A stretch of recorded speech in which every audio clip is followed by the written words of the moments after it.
Bonjour tout le monde, bon matin, bonjour maison, j'espère que vous vous portez bien. Petit café du matin, je crois que ça va rappeler certaines choses à certains. Comment fonctionne-t-il exactement celui-là? Allez savoir. Alors, dans ma playlist, je pense à un truc. Parce que je pense à un truc ce matin du 31 août 2025. Le terme abominable dans la Bible. Quand on essaye d'expliquer certaines choses à certaines personnes, ça les offusque, ça les blesse. Alors que, en toute logique, s'il s'intéressait à la chose, il devrait être ému. Il devrait être ému d'être autant aimé par le Créateur. Alors, le terme abominable est utilisé pour certaines choses. Alors, je vais d'abord essayer de faire un parallèle pour bien comprendre. Imaginez, je connais des cas très proches malheureusement, personnellement, qui me touchent de très près.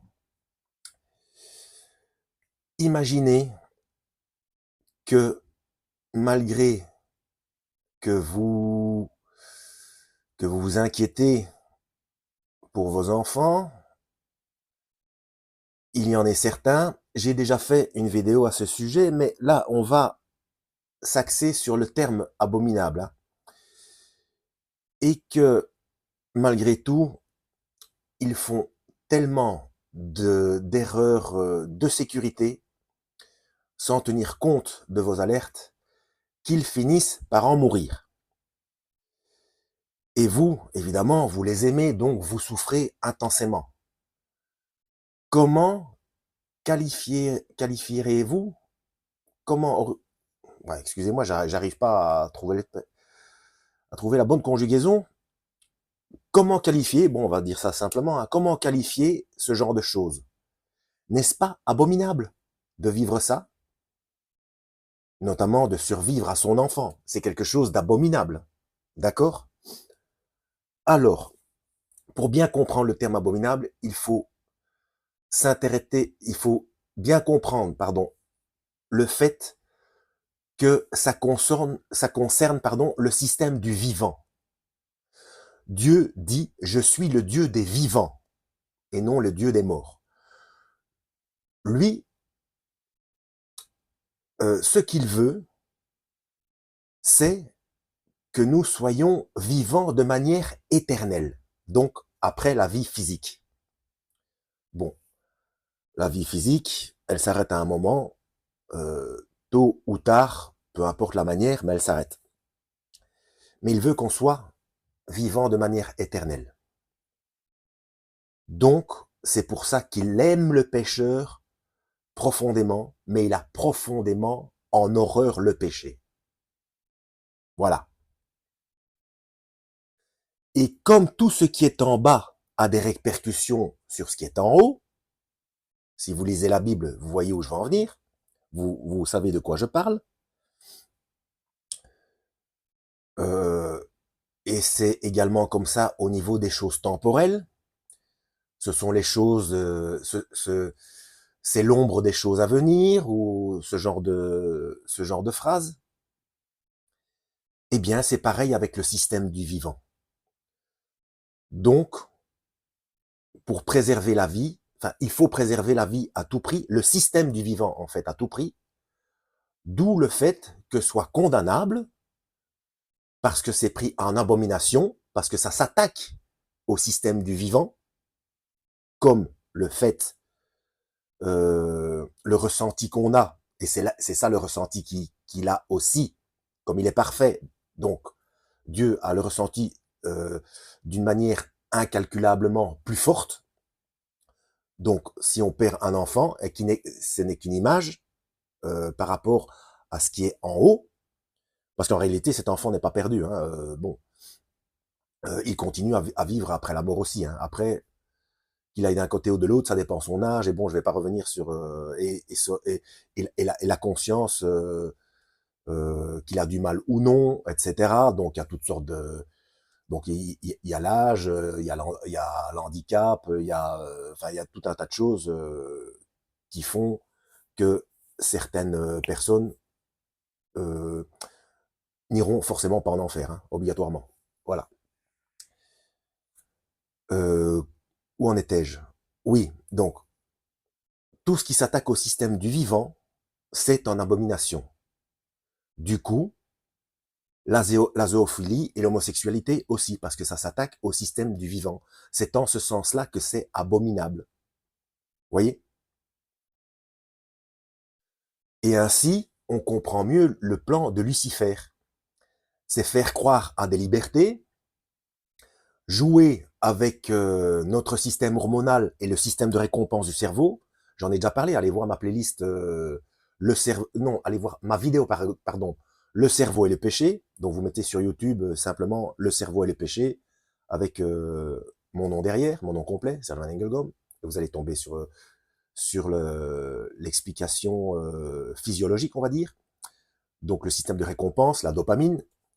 Tout ça, c'est de la poudre aux yeux, hein. C'est de la tricherie. Hein. C'est pour ça que le Seigneur dit qu'il faut se battre contre la chair, hein, contre notre propre chair. C'est une arnaque. Hein. C'est une arnaque. Hein. C'est exactement pareil avec n'importe quelle addiction. Hein. Alors, c'est pour ça qu'il faut mettre en parallèle le fait que ce soit abominable de perdre un enfant parce qu'il n'a pas écouté nos alertes, qu'il en a fait qu'à sa tête et qu'il en est mort. Eh bien, c'est exactement pareil pour Dieu, mais sur le plan de l'éternité.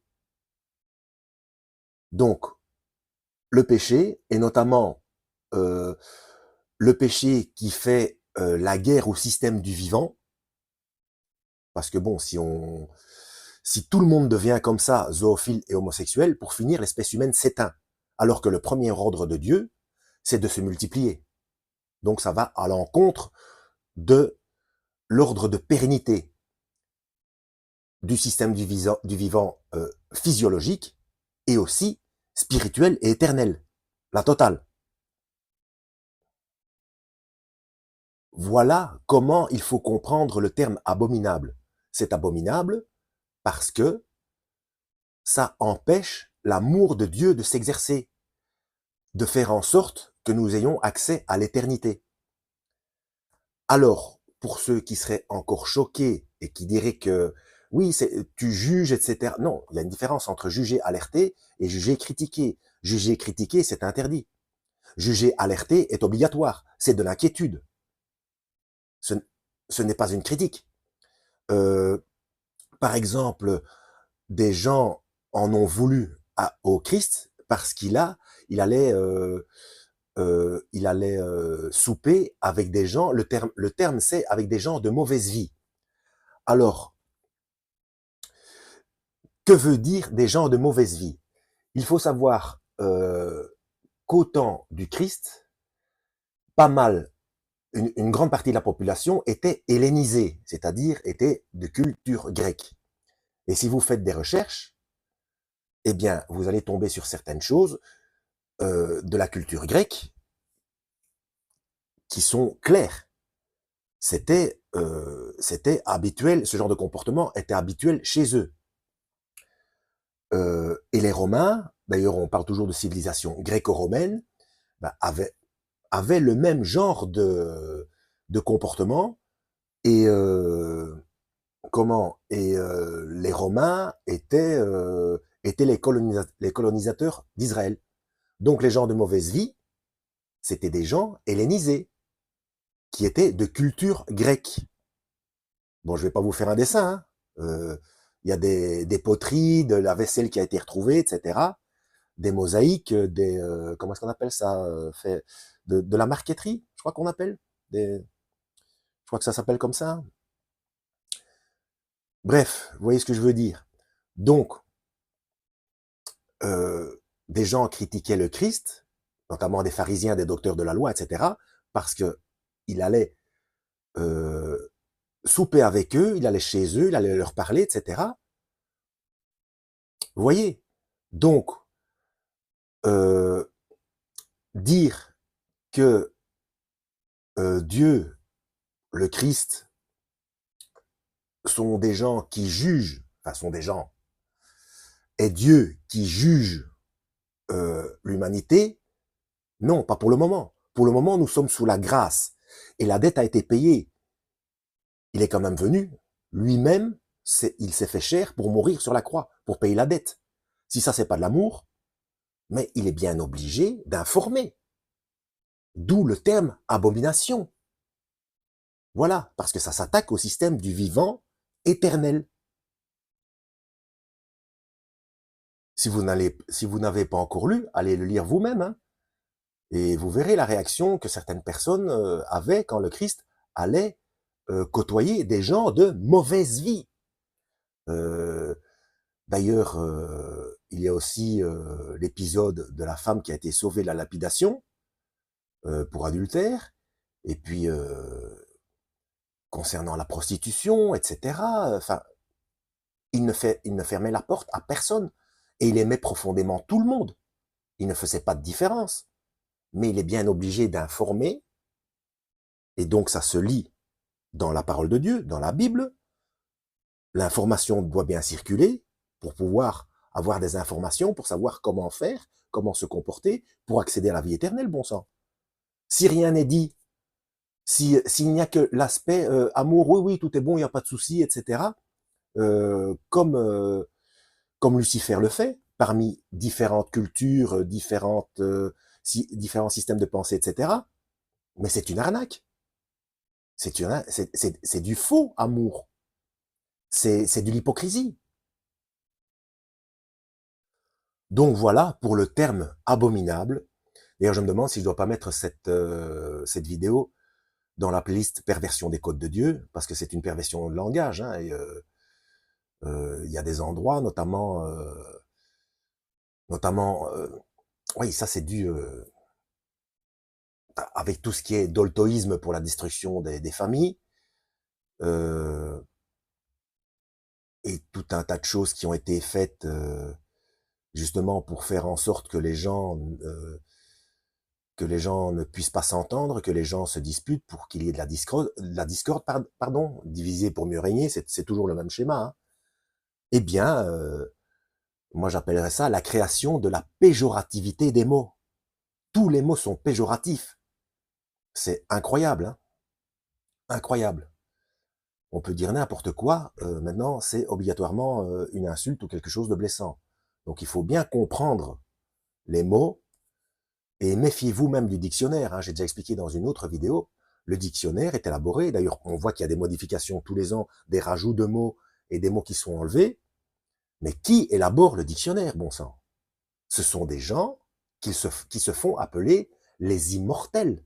Si ça, c'est pas orgueilleux, donc, et tous ces gens font partie toujours de la même bande, si vous voyez ce que je veux dire. Ce fameux groupe mondial, hein, c'est toujours les mêmes, hein, c'est toujours les mêmes. Donc comme ça, subrepticement, et pour comprendre le processus de manipulation des masses, eh bien, lisez 1984 de George Orwell, Le meilleur du monde d'Aldous Huxley, et l'enquête journalistique de Serge Monast, le gouvernement mondial de l'Antichrist. Vous mettez tout ça ensemble et vous comprenez les moyens techniques qui sont utilisés, et on comprend mieux le plan biblique quand on lit tout ça, quand on met tout ça en corrélation. Voilà, déjà entre pays, les mêmes mots veulent dire parfois autre chose, mais en France même, bon sang, selon les générations, selon les endroits, selon parfois les villes, mais aussi selon la vie de chacun, il y a des mots qui sont devenus insultants et péjoratifs, alors que c'est simplement une définition pour faire comprendre quelque chose. Enfin, bref, voilà pour le mot abominable. Quand vous lisez la Bible ou que vous l'entendez d'un disciple du Christ, il faut bien comprendre ce que ça veut dire. Ce n'est pas un jugement, dans le sens où vous l'entendez. Juger est interdit, juger, critiquer, mais juger, alerter est obligatoire. C'est de l'inquiétude. Vous voyez? Je peux pas me l'expliquer, hein. Ça fait déjà presque un quart d'heure. Je sais pas comment expliquer mieux. Mais si c'est de la critique, le but de sauver des âmes est perdu. Et quand on suit l'enseignement du Christ et qu'on lit ses directives, critiquer, avoir le cœur dur, fait perdre le salut. C'est qu'on n'a rien compris. Donc c'est pas cohérent. Voilà. J'espère avoir été clair. Donc je mettrai cette vidéo dans la playlist, dans les deux. Je vais la mettre dans les deux. Non, je pense à un truc et dans Perversion des codes de Dieu, puisqu'il s'agit du langage. Voilà pour le terme abomination. J'espère avoir été compris. Lisez la Bible. À la prochaine et que Yahweh vous guide.